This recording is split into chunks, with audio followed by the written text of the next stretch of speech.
I found out my fiancé was cheating with my best friend. What happened after still haunts me. Hi Reddit. This is going to be long, messy, and maybe a little unbelievable, but I need to get it out. I'm a 29-year-old guy, and until a few months ago I thought I had everything I'd ever wanted. Turns out, the two people I trusted most were lying to me the entire time. The beginning of us. I met Claire, 27, 3 years ago at a friend's birthday party. She was smart, funny, the kind of person who lights up a room without even trying. We clicked instantly. Within weeks we were inseparable, the couple everyone teased for finishing each other's sentences. I'd also been best friends with Dylan, 30, since high school. He's the kind of guy who can talk to anyone, the life of every party. The one person I thought would stand beside me at my wedding as my best man. Claire and Dylan got along from the start. It made me happy. I thought, great. My two favorite people actually like each other. What could possibly go wrong? The proposal. Last winter, after 2.5 years of dating, I proposed to Claire. It was a snowy night in December. The city lights glowing behind us as I knelt on a bridge and asked her to marry me. She cried, said yes, and kissed me like we were the only two people in the world. Dylan was the first person I told. He hugged me, clapped me on the back, and shouted. Finally, man. She's perfect for you. If there were warning signs, I missed every single one. Little red flags I ignored. A few months after the proposal, Claire started spending more evenings, working late. She's a graphic designer and often has tight deadlines. So I didn't think much of it. Dylan also seemed busier than usual. He claimed he was helping a cousin with renovations and often cancelled plans last minute. Sometimes when the three of us hung out, I'd catch a strange look pass between them. A flicker of something I couldn't name. I told myself I was imagining it. They were just close friends now. Wasn't that what I wanted? The night everything crashed. One Friday night in April, Claire said she had to stay late at the office again. Something in her tone felt off, forced, almost rehearsed. After she left, I texted Dylan to see if he wanted to grab a beer. No response. An hour later, I remembered Claire had left her laptop charger at home. Her office was on my way to a late-night grocery run. So I figured I'd swing by and surprise her. The building was mostly dark. But the light in the small conference room was on. Through the glass wall, I saw two figures. Claire. And Dylan. Kissing like they hadn't a care in the world. For a second, I couldn't move. My brain refused to process what my eyes were screaming. Then Claire turned. And our eyes met through the glass. The look on her face was pure horror. The aftermath. I don't remember walking out of the building. One moment I was frozen. The next I was in my car with my heart pounding so hard. I thought it might explode. They both called me dozens of times that night. I didn't answer. The next morning, Dylan showed up at my apartment. I didn't let him in. Through the door, he said it just happened. That they'd caught feelings over the past few months. And never meant to hurt me. Claire sent a long text confessing that she and Dylan had been sleeping together for 2 months. She claimed she still loved me but was confused. Confused. That word nearly broke me. Losing two people at once. It's one thing to lose a partner. It's another to lose your best friend in the same breath. I felt hollow, like someone had carved out the center of my life and left nothing but air. I spent weeks in a fog. Barely eating, barely sleeping. Replaying every memory and wondering how I could have been so blind. Friends tried to comfort me. But betrayal has a way of isolating you. Even when people mean well, their sympathy feels like salt in the wound. Confrontation. After a month of silence, I agreed to meet Claire for closure. We sat in a quiet cafe where we'd once planned our honeymoon. She cried almost immediately. She said she'd ended things with Dylan. That she'd made the biggest mistake of her life. That she wanted another chance. I asked her one question. Why him? Her answer gutted me. Because he listened. Because you were always busy with work. Because I felt like he understood me. I wanted to scream that I'd been working to build our future. Saving for a house, for our wedding, for the life she said she wanted. Instead, I just said. You made your choice. And I walked out. I haven't seen her since.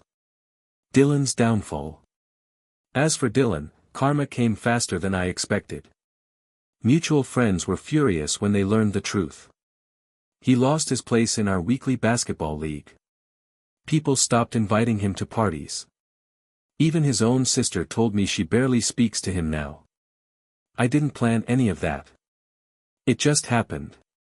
Turns out, nobody likes a betrayer. Healing. It's been 6 months since that night, and I'm not going to pretend I'm fully healed. Some mornings I still wake up expecting to see Claire next to me. Some nights I dream of Dylan and wake up shaking with rage. But I'm getting stronger. I started therapy. I reconnected with hobbies I'd abandoned. Photography, hiking, late-night drives with no destination. I'm rediscovering me. What I've learned. 1. Listen to your gut. Those small red flags. They were my instincts trying to protect me. 2. Silence speaks volumes. People who love you don't hide behind confusion. 3. Self-worth is non-negotiable. Walking away was the hardest thing I've ever done. But it was also the most important. Epilogue. A mutual friend told me Claire moved to another city for a fresh start. Dylan still lives nearby, but I haven't seen him. Last week, I got a message from an unknown number.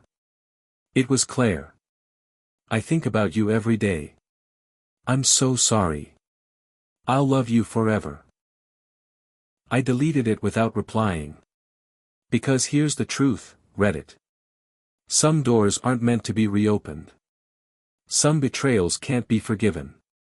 And sometimes the bravest thing you can do is simply refuse to go back. I barely slept that night. My mind kept replaying every moment of our relationship, every kiss, every whispered promise, and now every suspicious glance or unexplained late night took on a new, ugly meaning. I wanted to believe there was some explanation, but deep down I knew. The next morning, I decided I couldn't carry this alone. I called my childhood friend, Daniel, the one person I knew would listen without judgment. He came over with coffee and a look of quiet concern. I told him everything, what I'd overheard, the gut-wrenching realization. Daniel didn't try to soften it. You need to know the truth, he said. But don't confront her until you have proof. If she's lying, she'll twist it. His words burned because they were right. I'd lived with her for nearly 6 years. I knew her tells. She was clever. If I went in with just suspicion, she'd gaslight me. Over the next week, I started paying attention in ways I never had before. I checked her phone when she left it unlocked. I scanned through messages she thought she'd hidden. That's when I found him, someone saved only as J. The texts were like knives. Last night was perfect. I can still feel you. He's so clueless. I can't wait until we can stop hiding. I felt my chest tighten, rage rising like a tide. She wasn't just cheating, she was mocking me with every stolen moment. But the worst part? I recognized the number. It belonged to Mark, my best friend since college. My best man at our wedding. The guy who helped me move into the apartment I now shared with the woman who was sleeping with him. It was like the air left the room. 2 of the people I trusted most in the world were stabbing me in the back, together. That night, I waited for her to come home. I wanted to scream, to demand answers, but Daniel's words echoed in my head, don't confront without proof. So I stayed quiet, pretending to be half asleep while she slipped into bed smelling faintly of a cologne I didn't own. I needed something undeniable. The next day, I left work early and drove past the cafe where she claimed to be working late. My hands shook on the steering wheel as I parked across the street. Through the wide glass windows, I saw them, her and Mark, sitting close, laughing like lovers. Her hand brushed his. He leaned in, kissed her cheek, and she didn't flinch. Something inside me broke, but I kept watching, memorizing every detail. I took photos. I needed evidence, not just for me, but to expose their lies when the time came. When she finally came home that evening, she acted as if nothing was wrong. She kissed my cheek, asked about my day, and smiled the same smile I'd fallen in love with. It was surreal, almost theatrical. I knew I couldn't keep pretending forever. But I also knew I wanted her to reveal herself. I wanted them both to look me in the eye when the truth exploded. That night, while she slept, I drafted a plan. I'd invite Mark over for dinner, just the three of us. I'd set the table like nothing was wrong. And then I'd lay the photos down in front of them. No yelling. No accusations. Just the cold, undeniable truth. But as I stared at her sleeping beside me, I wondered if I even wanted an explanation. Could any words justify this? The clock ticked toward morning, and I knew the dinner would either shatter me completely, or finally set me free. The day of the dinner felt like moving through fog. I cleaned the apartment, set the table, and even lit a few candles, all while my heart pounded like a war drum. It almost felt cruel, creating a warm, welcoming scene for two people who had gutted me. But I wanted them comfortable. I wanted them unsuspecting. When Mark arrived, he greeted me with his usual easy grin, carrying a bottle of wine like we were still the same old friends. The sight of him, my best man, the guy I once called a brother, made my stomach turn. My girlfriend, Claire, acted equally cheerful, hugging him as though nothing was amiss. I caught the subtle way her hand lingered on his back. My teeth clenched so hard my jaw ached. Dinner was small talk at first. Work updates. Mutual friends. Mark cracked jokes, and Claire laughed too loudly. I watched them like a predator waiting for the right moment to strike. Finally, when the plates were mostly empty and the air was thick with the smell of roasted chicken, I stood up and said calmly, "I have something to share." Both of them looked up, puzzled. I walked to the kitchen counter, grabbed a small envelope, and laid it on the table. Inside were the printed photos I'd taken of them at the cafe. Mark's smile faltered first. Claire's followed seconds later. "What's this?" Mark asked, though his voice was already shaky. I looked at them, one after the other. "You tell me." Silence. Only the faint hum of the refrigerator filled the room. Claire opened her mouth, closed it, then finally whispered, "It's not what it looks like." I laughed, an ugly, bitter sound that startled even me. "Really?" "Because it looks exactly like the two of you betraying me." Mark rubbed his forehead, eyes darting everywhere but mine. "I didn't mean, it just happened."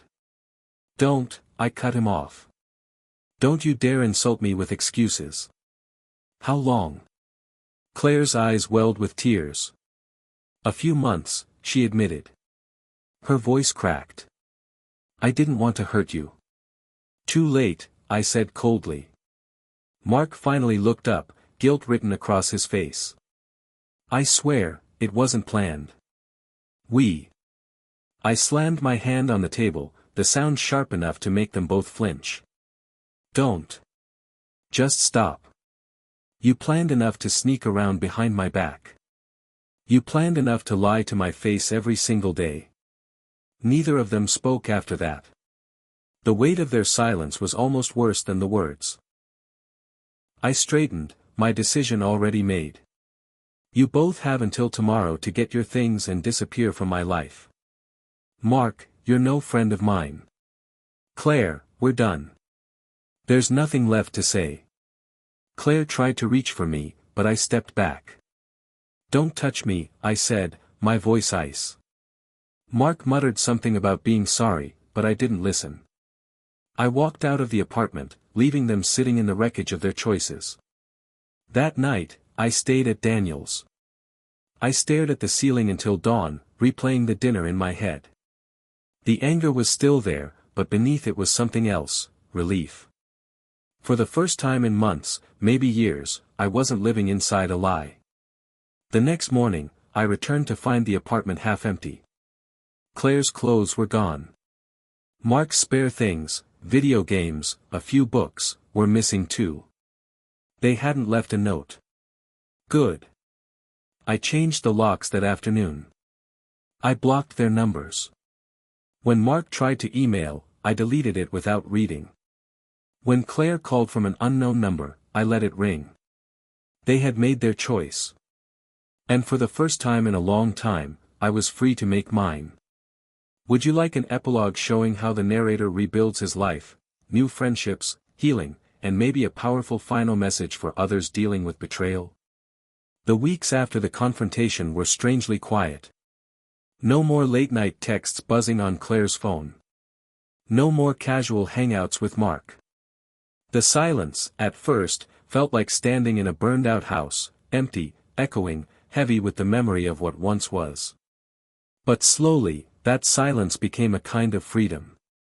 I focused on small, tangible tasks. I deep-cleaned the apartment, throwing out anything that carried the scent of their betrayal, her favorite mug, the blanket Mark once brought for movie nights, the framed photos of vacations I now knew were half-lies. Every item that left my hands felt like shedding another layer of poison. Friends who had drifted away during the relationship started to return. Daniel stayed close, checking in every few days. One night, as we shared a pizza on the now empty couch, he said something that stuck with me. "They didn't break you. They revealed themselves. That's their failure, not yours."